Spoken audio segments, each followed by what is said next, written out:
Yeah, and I'm now recording. All right. Hello. Hello, governor. Oh my god, I have to show you later. I saw the video of the most like working class of the London British people. Yeah. The guy had such an epic accent. Anyway, we are in peacetime. We are 23 years old, and we are getting back to Brante. You're also blind because someone isn't sharing the video. Wait, am I not? Nope. Oh, I apologize. That was not my intent. There you go. You know what else we haven't seen in a very long time? What? Any magic users. You'd think they would have more of a role in the story, but... I'm thinking, like, maybe if we had become a priest, maybe they would have been more common. Exactly, I'm thinking... But at the same time, like... I feel like magic would solve a lot of our problems right now. Can we transmute some gold so our dad, will be happy, and we can send Gloria, right? Yeah, that's our sister. Off to, like, a spa forever? Because that solved the family problem. We paid to would. send her off to a fucking spa. Hell, just fucking send us off to a spa forever, then we won't have any problems. Right? Alright. Yeah. I'll go first. Okay. The Festival of the Silver Tree. Today is an important holiday. The entire empire is celebrating the Festival of the Silver Tree, which commemorates the parting gift of the twin gods. The divine sapling they planted in our world, in the middle of Enizolt.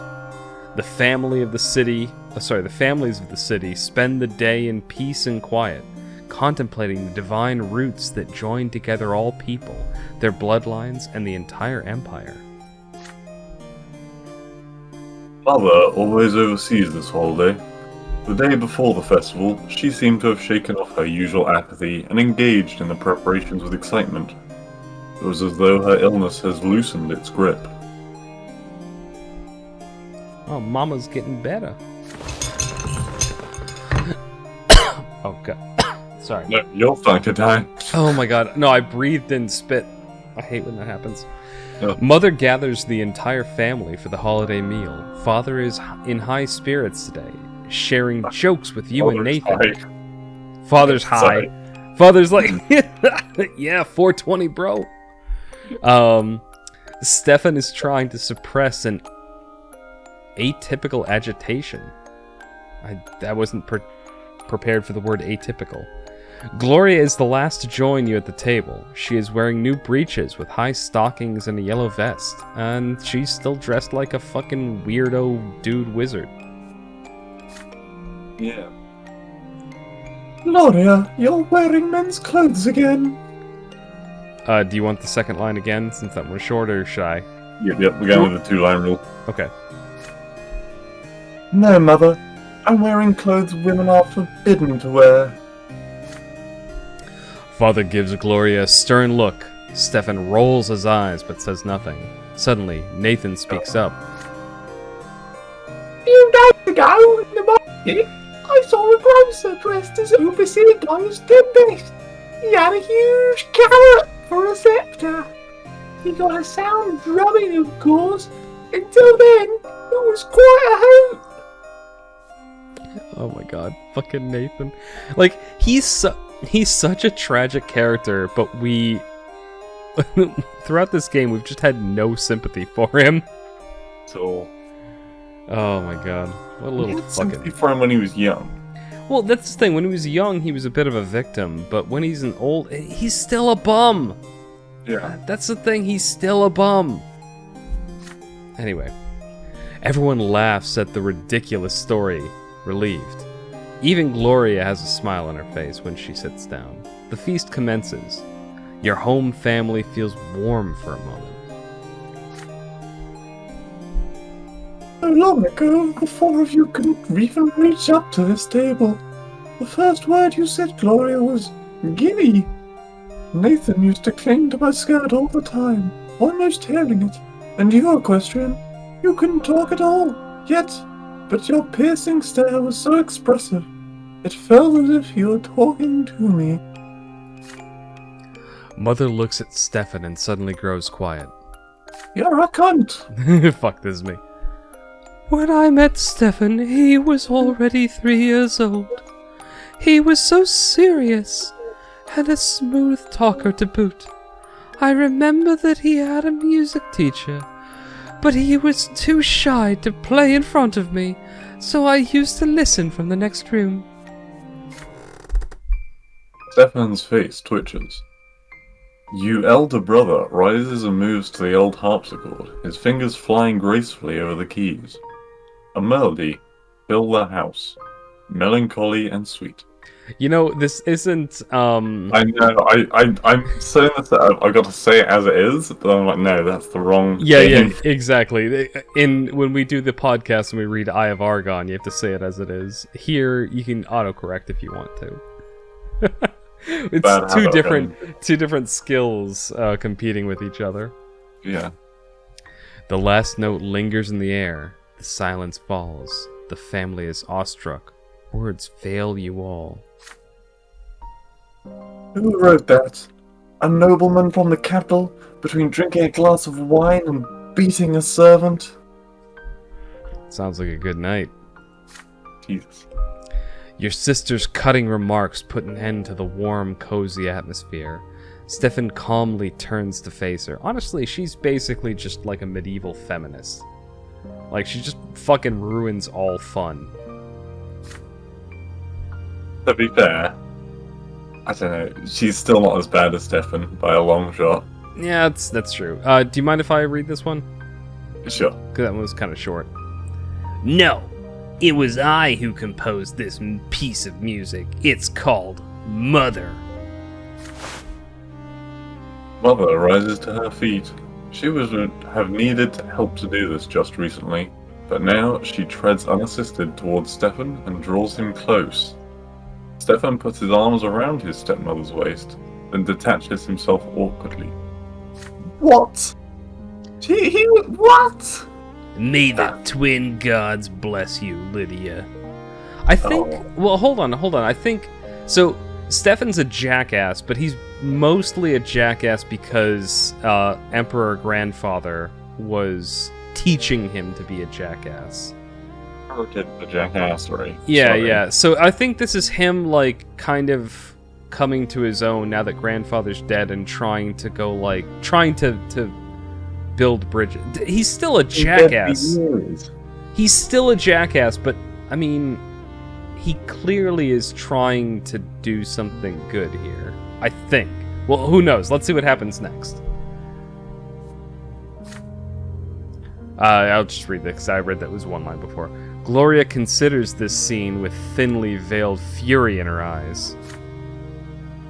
Of course, high-born nobles like Stefan are made for the arts. They're the only ones lucky enough to have a soul and experience inspiration. Unlike us, the lowborn, we aren't supposed to feel anything but suffering, let alone express it in poetry. Everyone notices that Gloria is clutching pages filled with writing, her poems. Your sister casts a mournful glance at the family. Her eyes rest on you. I don't really want to appeal to... Neither do I, and I don't want to interrupt. I mean, to be fair, Gloria is being a bit of a bitch, but still, she has a... I think let Gloria read her poems. I'm leaning towards that as well. I'm just curious.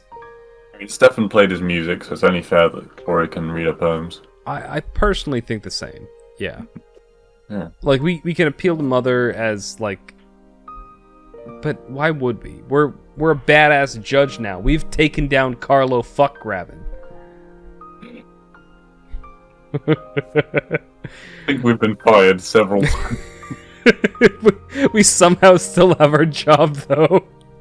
We still turn up there, and no one... They've already given away our office. And yet we still keep showing up. No, but I agree with you. Let's let Gloria read her poems.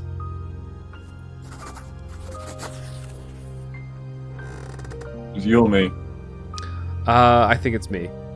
You rise from your the Festival of the Silver... Oh, it's the same thing. You rise from your seat and speak. In your speech, you wholeheartedly support your sister. Gloria had the misfortune to be born a commoner, but she is still entitled to express her feelings. Why is Stefan the only one who has the right to delight Mother with his creations? Every member of our family should be equal. But what about her lost son? Gloria is permitting herself to practice a noble activity, thus breaching the divine order. You softly explained to Mother that times have changed. Nowadays, art isn't just a pleasure for the nobles, it's also a trade plied by many commoners. More and more low-born tradespeople are taking up the pen and ink rather than the hammer. This is now their labor and their suffering. Wait, is it now legal for commoners to write poetry? I think that's the way it's... Well, at least in Anazote, because remember, we have a governor now that's letting us do that. Right, okay.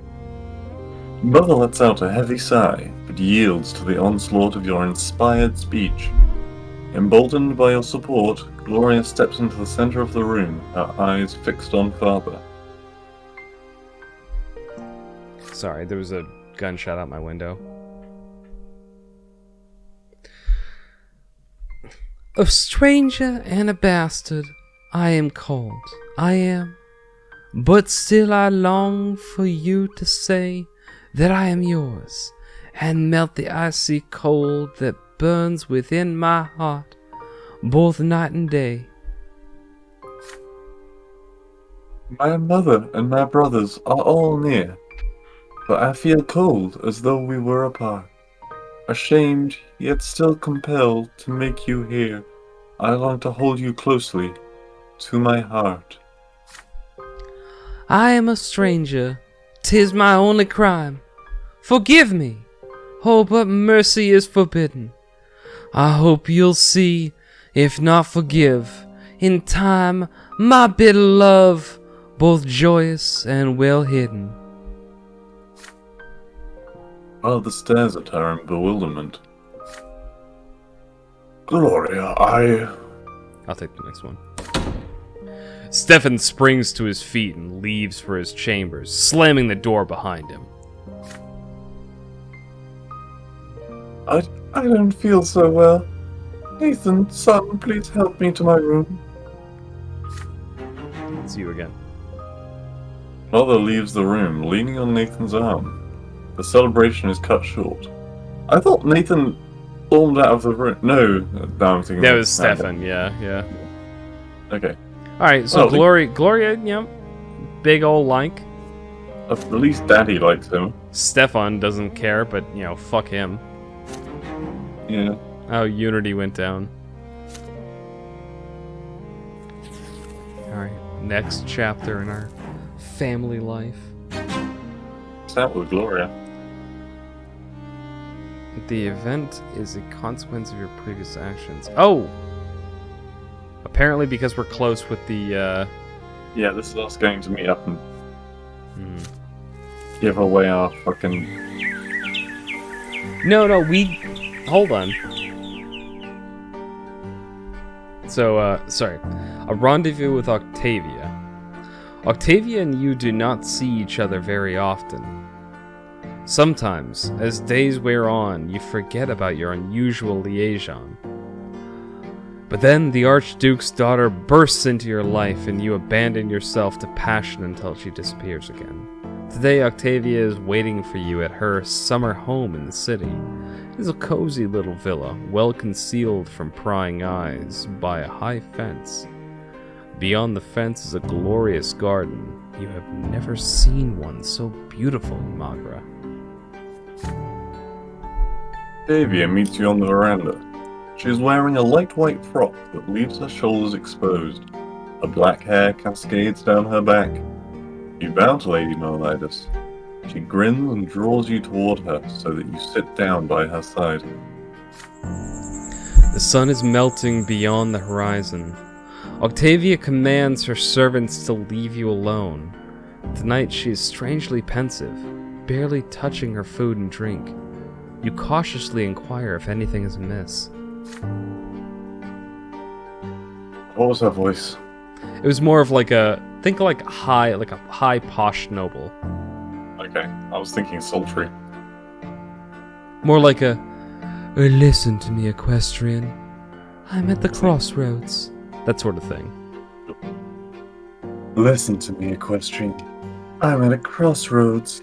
My father, the Archduke, trying to send me out of Magra for a while.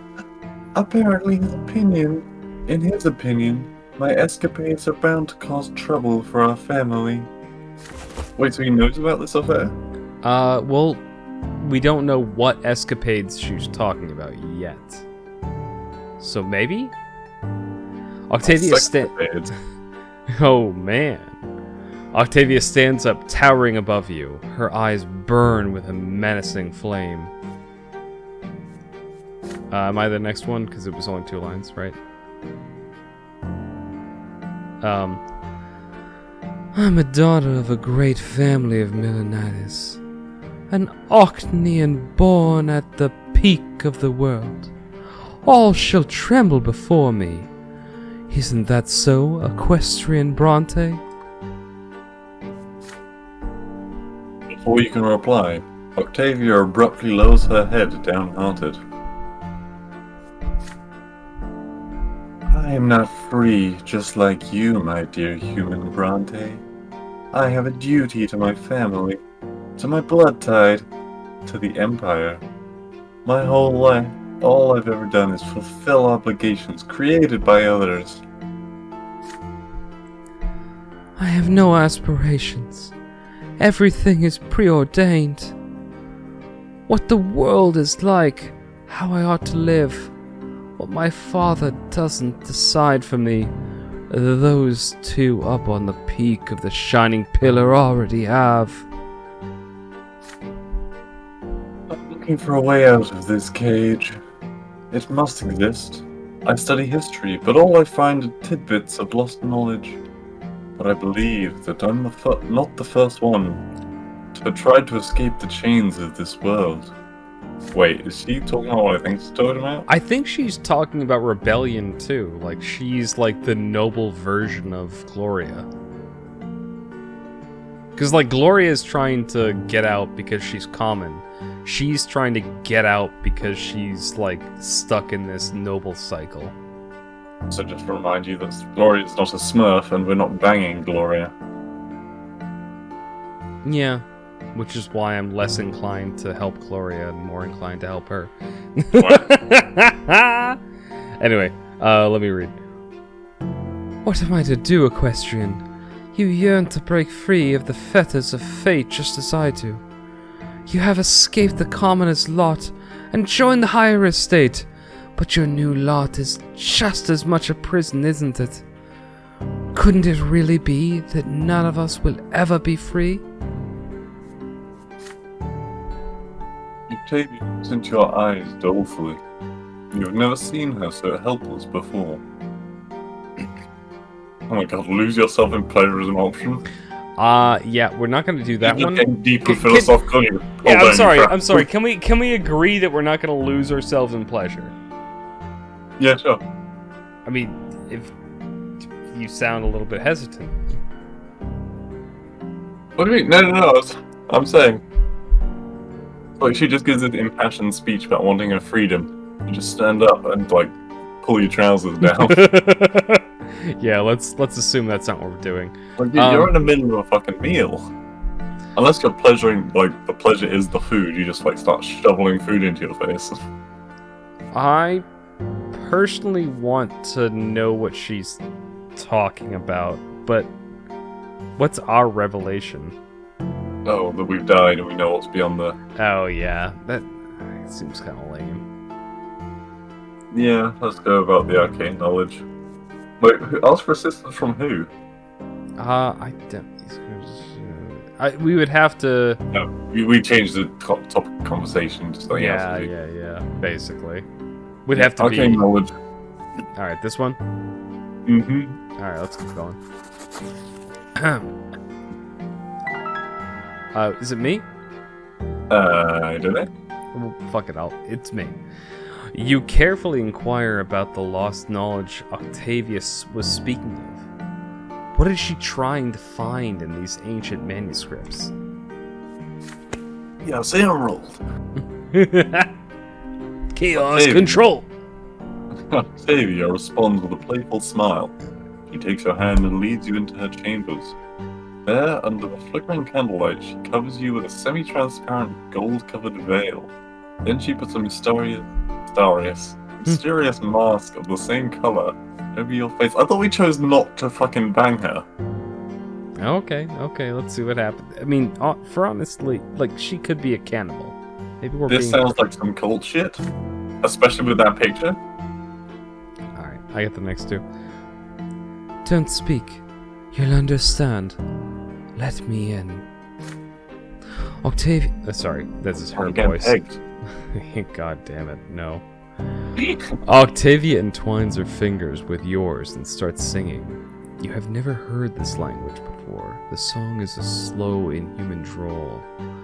At first, nothing happens. You listen to Octavia's song, watching the glimmer of the candlelight in her face. In the walls of her chamber, everything is gently shifting. When she cometh near, fear not, but hasten not toward her. So you. Oh yeah. Octavia's lips are not moving. The words seem to take shape inside your head by themselves. The skin of your limbs has taken on a different hue. Now it is blue like that of the Arachnians. Who is sitting opposite you? Octavia? Yourself? You cannot tell anymore. Everything has become one. The world fades away and shatters. Your body, the walls, the rooms, the buildings, the city, everything grows pale and dissolves into the light. All of it, the lots, the empire, the twins, the gods themselves, is but a dream. You have wandered through this dream all your life. Oh, that was a short one. Still you. You come to your senses in the dead of night, in Lady Melanidas' bed. She's lying beside you, asleep, naked, her black hair spilled across the pillow. You run your trembling fingers over her skin. God. I mean, she's hot. Octavia is sleeping soundly. Oh, look, +1. Have you heard about the recent, Disney debacle? About them getting kicked out of China? No, about, what was it? Is it Sleeping Beauty or, the Seven Dwarfs? Basically, the prince kisses the princess, which is considered a no touch, as it were, Yeah, by certain people. yeah, to cat ladies. That's not what I was just, when we read that last time, I was like, oh, we're gonna get some heat from Twitter. Well, yeah, fuck Twitter. I'm sorry. Actually, there's a quote that I have to tell you about after this. Lord, that was a long year. Sorry? It's a good lord, that was a long year. It really was. Alright, news from the capital quickly oh, sorry. I could feel you. You're... Whoa, that's a bit fucking... Just like I could feel, like I was like, oh god, he's gonna say, read the title. I did smile to myself, but I don't call you out on it unless you get to the end of the page. The Emperor's heirs in danger. News from the capital quickly reaches every corner of the empire. Jarian and Flavius, the heirs to the throne, have left the Emperor's palace for the province of Monia, which is ruled by the Great Chancellor Agerius Monroe. The Great Chancellor has accused the Emperor's court of harboring malefactors conspiring against the imperial heirs. This is why he has offered them shelter and safety in his own impregnable citadel. Common people are particularly worried by the news. They take it as a sign that the Chancellor is seeking to solidify his power by holding the heirs hostage. If this continues, Monroe could coerce the Emperor into revoking the imperial law, thus depriving the common estate of any and all rights. All hope for reform in the Empire has vanished. From farmer to rich industrialist, the commoners are growing desperate. In your province, the authorities are trying their best to put the people at ease. The magistrate of Enizote makes a speech from his balcony to the excited crowd below. Ooh, is this a new boy? I think it This is. is a new guy, yeah. Trust in your Emperor, good people. The imperial heirs are the future of the great Temple Empress dynasty. The Emperor has made the wise decision to send them far away from the scheming court. Great Chancellor Monroe will take good care of them and keep them safe. All glory to the Empire. All glory to the Tempest. Oh, damn. Margaret's going down. All glory to the Tempest. I like that voice. Peacetime ends soon. Okay. Kidding me? We're halfway through it. I mean, it's I guess it's a reminder that we've got stuff coming up. I know, this is stuff. It's telling us what Avoiding, isn't it? we have so far. All true death. Okay, maybe it is still to come then, I guess. Yeah, it's stuff in the future.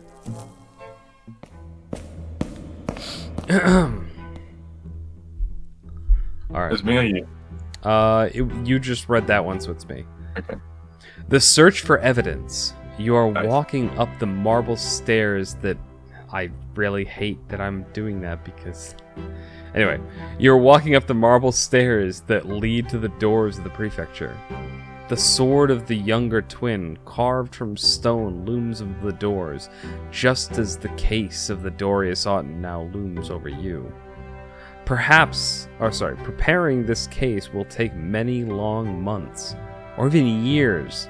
The words of the prefect El Borne are evidence enough of that. And time and again, you will ask yourself, are you ready to see this case through to the end? That's right, we're prosecuting the fucking prick of a nobleman who tried to stab the rebellion chick. Oh, no. El Borne, yeah, he's that guy. El Borne's our boss. Oh, no, sorry, not El Borne, but the other guy. Sorry if I go back. Dorius Autumn. Oh, yeah, no, we are. I'm sorry, I keep thinking we're going to be putting our boss on trial. Yeah, not But- our boss. Our bosses ask us to put the nobleman Dorius Autumn on trial. Sorry, I get the names mixed up, but yeah, it's that guy. It's the same guy who also dueled and fucked over our friend. Here's my hot take. No matter what we do here, Yeah. there's going to be a strong ruling against the jackass. Mm-hmm. And our boss is then going to take... Like, he's going to do something, he's going to take the heap of the blame, then he's going to be on trial. Oh, interesting. That's my hot take. Okay. So I think we need to play for purely for justice in that we have to say, okay, this guy's done some terrible things, he does need to go to prison, as in on the asshole. But then when it's our boss's turn, we also have to say, okay, this guy's done something bad. Yeah, being Yeah. the pure like egalitarian, like I am Exactly. a man devoid It's like of emotion. I am here for justice, sort of deal. Yes. I'm But 100%. I'm on board Nice with there. that. Yeah, I'm on board with that. Oh my god. All right, so it's by the way, it's you Imagine, reading, wait, right? over. Sorry. The world of Judge Dredd. Obviously, you know what the judges are like. Yeah. But Carlo Fockgraben as a judge. Oh my god! Mind I want that. Blown. I want that mission so bad. I want that mission so bad. Oh my god. Holy Uh, shit. Alright, it's me. Yeah. It is you, yeah. Father meets you at the stairs, and judging by the dour look about him, news of your most recent case has already reached him. Oh, we lost. Did we? Oh, we lost Alicia. Also, somehow you're showing your screen twice? I don't know why that's happening. You know what? Actually, I'm gonna pause the recording right now because I need to use the bathroom. But I will be right back. Awesome. All right, I'm recording. It's you. Go. Oh, that's great, because I've got a buffering screen for your stream, so you go. All right, I'll start. The search for evidence. Father meets you at the stairs, and judging by the dour look about him, news of your most recent case has already reached him. Can you see it? Still buffering. Really? Oh, God. Yeah. How about now? Yay, we're good. All right, Okay. Yep, it's you, Robert Brante. Son, I didn't want to discuss this back home. Bonne is a friend, and I stand by him at all times, but he's dragged you into something that is far too dangerous. I'm not going to repeat your grandfather's mistakes. I won't tell my son how to live his life or what to do.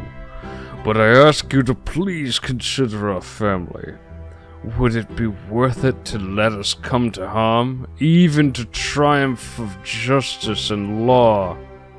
Even if the triumph of justice and law is at stake. He's super happy with us. I think we're fine to do so. Yeah.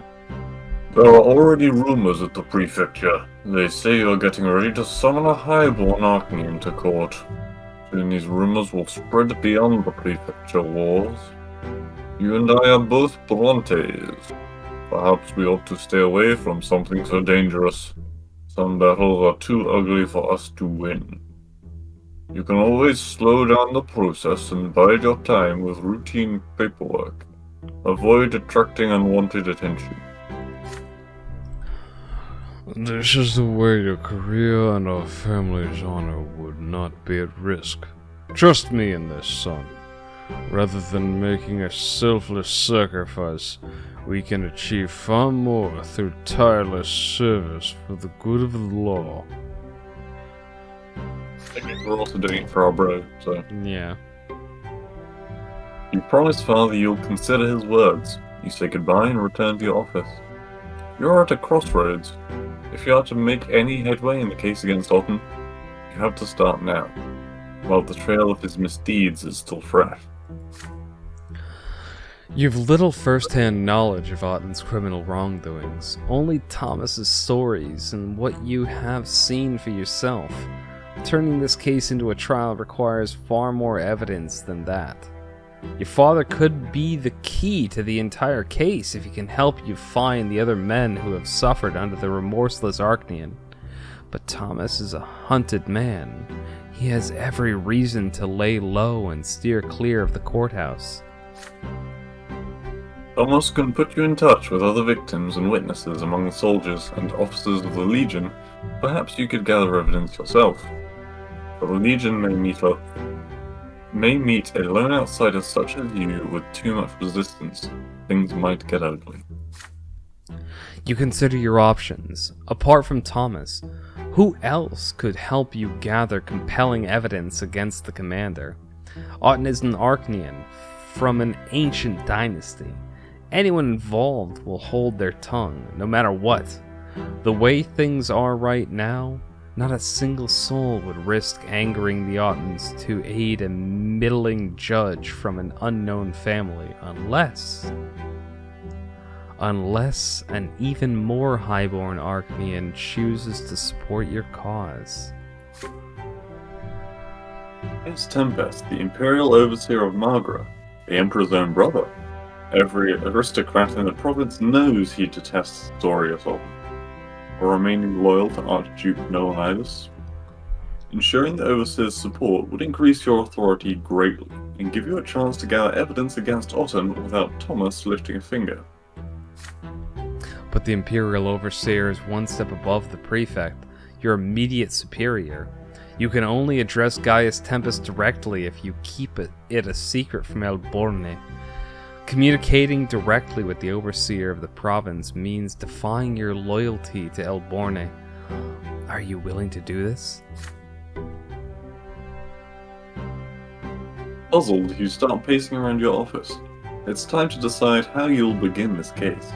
Depending on what you choose, the case against Otton could lead you to unprecedented success, or end your career, or even your very life. God, what? We got locked out of 2 things. It's because we're a shit judge. Oh, wait, what?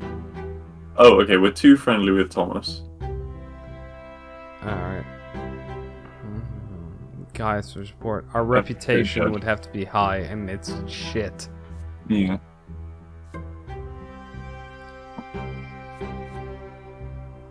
Alright, so I think, do we go for evidence or do we say fuck it and... personally, I think we go for evidence. We're gonna be shooting ourselves in the foot, but yeah. Yeah, but again, it's not like what would be the logical conclusion, it's what would Equestrian Brante choose. Would he weigh it up in a logical manner as well?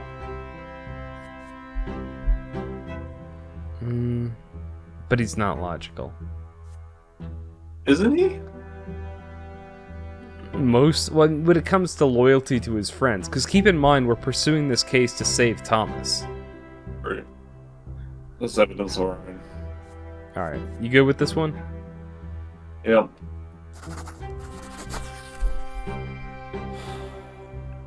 You decide to gather the evidence entirely on your own. You begin investigating crimes committed by Otton without anyone else's support. You start with the Imperial Legion. After plenty of inquiries, demands, and threats, you finally get a list of Otton's other victims. List in hand, you go to the Armory of Anizold. There you meet the Legion officers who have already met a lesser death in a duel with the army. All of them nobles of the mantle, ennobled only recently, young and full of potential to serve the good of the Empire. They are all anxious to avoid getting challenged again. For many of them, another duel would be their last. None of them are eager to provide written statements about their duels. It would be improper for a soldier to bear witness against his his commander. The latter's conduct notwithstanding. They finally agree to have their testimony committed to ink and paper only after you reassure them again and again that their statements will put an end to Otton's murderous rampage. Stories paint a clear picture. You realize there is a method to Otton's madness. All of the officers disobeyed the commander at least once or expressed their disagreement, no matter how respectfully. More and more officers are starting to realize that Otton's loyalty lies with Archduke Milanitis and not his lawful superior, the Overseer. So more and more officers are getting challenged by Otton. Have Otton's duels gone beyond his passion for sword fighting? Were they just an excuse to eliminate any suspicion of his treason?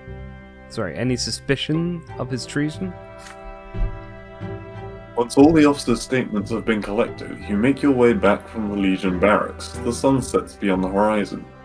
The night grows dark. You hear a sudden thundering of boots. Several bulky silhouettes emerge from the dark behind you. You quicken your pace, and the strangers break into a run.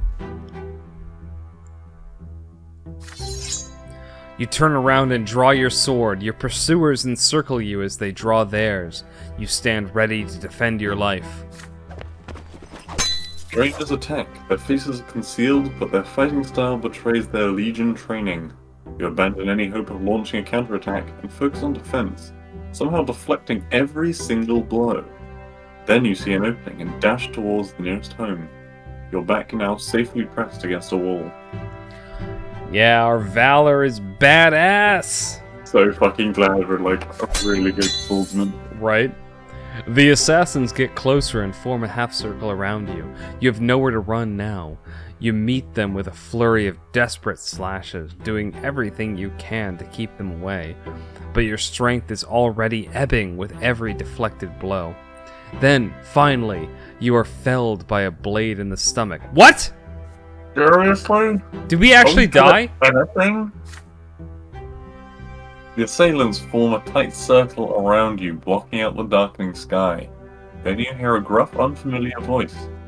We've got a message for you, sir. Mind your own business. The soldier steps on your chest and stabs you in the throat with his sword. Fuck me. You choke on your own blood, shudder, and die. Death comes quickly, almost painlessly. ... I'm gonna read that one for you. Fuck the bed. Second death. Okay. That Again, was such a shit death. but again, this is only our second death, but still, you're right. We honestly, we should have won that. We're a fucking epic swordsman. That's the only thing we're good at. Oh, man. Anyway, it's you. Read this one. So look at the size of that claymore, man. Second death.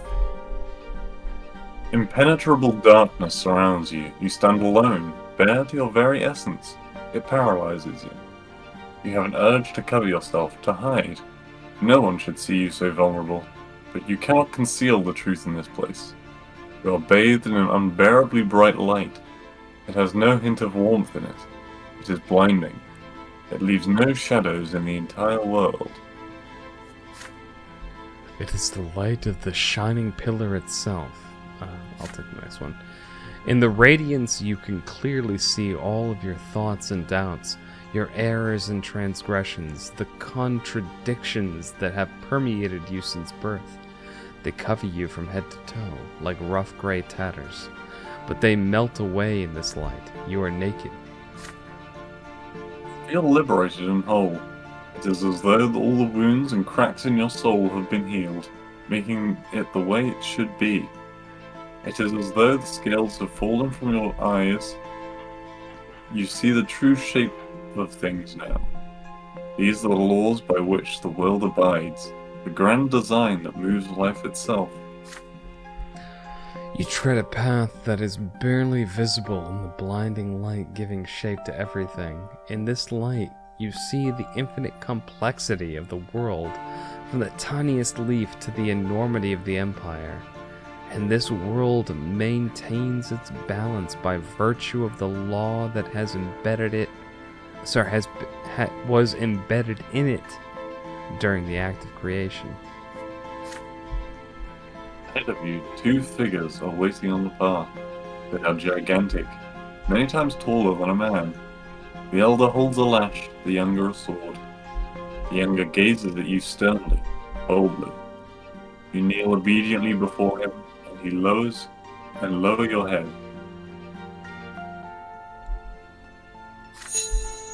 The god raises his sword above you. This is divine retribution. There is no law without it, nor can there be. Every action has consequences. This is what shapes the world, making its very existence possible. At this moment, beneath the gaze of the merciless god, you comprehend the law that binds the entire world together. Which manifestation of the law, and which in will you live by? Alright, big question. I'm gonna let you speak first, because I kind of jumped in on the first one. Or the last one, so... God, it's been so long since our first death. Do we get 4? Is 4 our big death? We get 4, yeah. And so our first... we're on a second death right now. Yeah. God, that was I personally... I mean, again, I'm gonna... You choose which one of these options you think. But I kind of... I have an idea what I want to choose. Also, I'd just like to point out, right? Our first death, we got run over by the person we're banging. Yeah, that chick was such a fucking ingrate. Our second death, also technically linked to her. In that the Melaniduses are like the rulers of Dorius Otten, and Dorius Otten is the one who sent the assassin to kill us. Well, in theory. We don't know that yet. But, yeah, you're probably right. Also, we've only died once. What do you mean? wait. This is our second death. Yeah. Right? Before this one, we only died once. You listed 3. Never mind. Alright. Thoughts? Can you hover them? Sure. It is not the ultimate manifestation of law, the great and the incredibly sophisticated mode of existence of all people. Destiny, under divine law. It is the law that has been with you since the day you were born. Your family is a model of the world, a tiny universe, and it belongs to you just as you belong to it. Your life's work shapes the world and thus influences the great law itself. You are an embodiment of the law. You have been made in accordance with the divine design. You defy the design of the gods and law that binds it together. Probably either cause or yourself, because they seem to be like what we need is law, good law stuff. Interesting. Okay, I was gonna go with family, but I could think see we're that pretty too. happy. No, I could, but again, it's your choice, and I do agree with that. If cause or yourself do you prefer? I think cause. Alright, let's go cause. The blade flashes. The younger sword slashes through the air above your head. You do not yet deserve your final punishment. The law demands that you continue your life. Your form has not yet been completely destroyed, nor has that of the world. The younger extends his gigantic hand and shows you the way. You must proceed.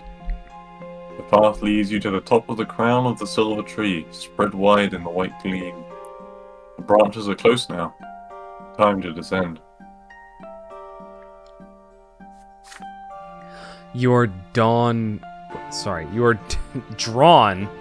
God. You are drawn downward into darkness. The shadows that had disappeared in the blinding glow keep you around and envelop you.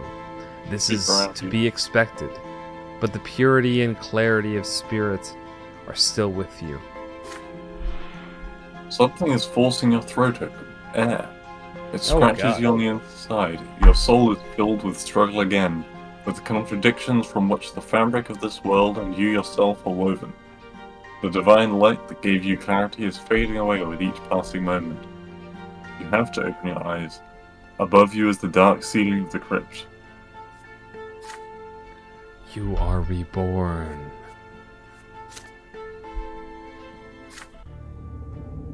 Alright, how do you feel about ending it here? Yeah, sure. I mean, this is a logical kind of cut point.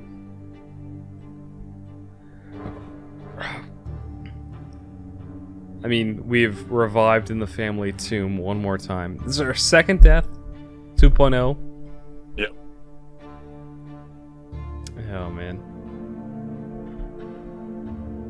Well, we'll see what happens to Equestrian Brante next. Apparently, his job as a judge is a little bit more dangerous than we were thinking.